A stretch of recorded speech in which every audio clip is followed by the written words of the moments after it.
बिस्मिल्लाहिर्रहमानिर्रहीम।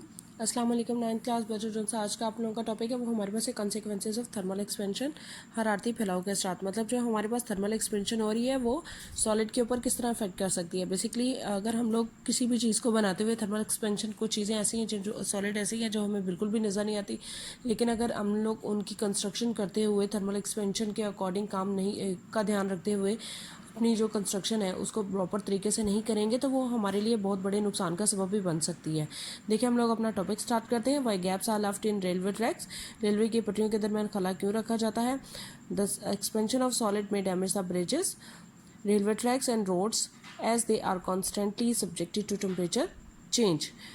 ठोस अशिया का फैलाव रेलवे पुलों, रेलवे की पटरियों और सड़कों को नुकसान पहुंचा सकता है क्योंकि ये मुस्तकिल तौर पर टेम्परेचर की तब्दीलियों के ज़ेरे असर रहते हैं। आप लोगों को देखते हो कि सर्दी भी पड़ती है, गर्मी भी पड़ती है। जब टेम्परेचर ज़्यादा होता है तो उस चीज़ में एक्सपेंशन ज़्यादा हो जाता है और जब सर्दी होती है तो कंट्रैक्शन हो जाती है। अगर किसी भी चीज़ को बनाते हुए प्रॉपर तौर पर उसकी कंस्ट्रक्शन नहीं की जाती तो वो बहुत बड़े डैमेज का सबब बन सकती है। So provision is made during construction for expansion and contraction with temperature.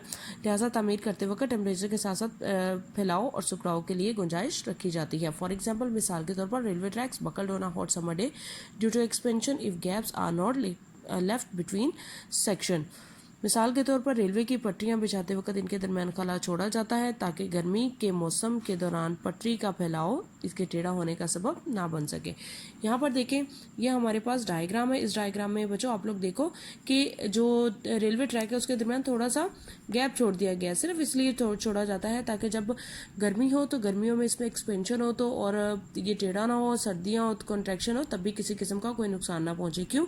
जाहिर सी बात है, अगर थोड़ा सा भी इस रेलवे ट्रैक पर प्रॉब्लम आ जाती है तो ये बहुत बड़े ट्रेन एक्सीडेंट का सबब बन जाएगी। उसके बाद ये हमारे पास सेकेंड एग्जाम्पल है। Bridges with rollers below one of their ends allow movement due to expansion and contraction. ऐसे पुलों जिनके एक सिरे पर रोलर्स मौजूद हों फैलाव या सिकुड़ाव के लिए गुंजाइश मुहैया करते हैं। उसमें बेसिकली ये होता है कि ये स्टील गार्डर से बने होते हैं। जैसे ही इनका जो स्टील गार्डर होते हैं उनका एक जो पॉइंट होता है वो बिल्कुल फिक्स कर दिया जाता है, जबकि जो सा दूसरा पॉइंट होता है उसको फ्री हैंड छोड़ दिया जाता है। वो इसलिए छोड़ा जाता है ताकि गर्मियों में एक्सपेंशन और सर्दियों में जो कंट्रैक्शन हो तो वो किसी किस्म का इस ब्रिज को नुकसान ना पहुंचा सकें। स्टार्ट करते हैं हम लोग अपना topic. Bridges made of steel girder also expand during the day and contract during night. They will bend, वो मोड़ जाएंगे if their end are fixed, अगर उनके तमाम कोने जोन से हैं, उन सिरे जोन से हैं उनको फिक्स कर दिया जाए। To allow thermal expansion, one end is fixed while the other end of the girder rest on rollers in the gap left for expansion। हरारती फैलाव के लिए इनके एक सिरे को फिक्स कर दिया जाता है जबकि दूसरा सिरा जो सा होता है उसको फैलाव के लिए छोड़ दिया जाता है और जो खला में रखे रूलर्स पर रख दिया जाता है। उसमें बेसिकली ये होता है कि जैसे ही थर्मल एक्सपेंशन होती है तो वो जो फ्री हैंड होता है उसी के अंदर सारा ये काम होता है। कॉन्ट्रैक्शन हुई है तो तब भी उसी के अंदर होगी। उसके बाद overhead transmission lines are also given a certain amount of sag so that they can contain in winter without snapping.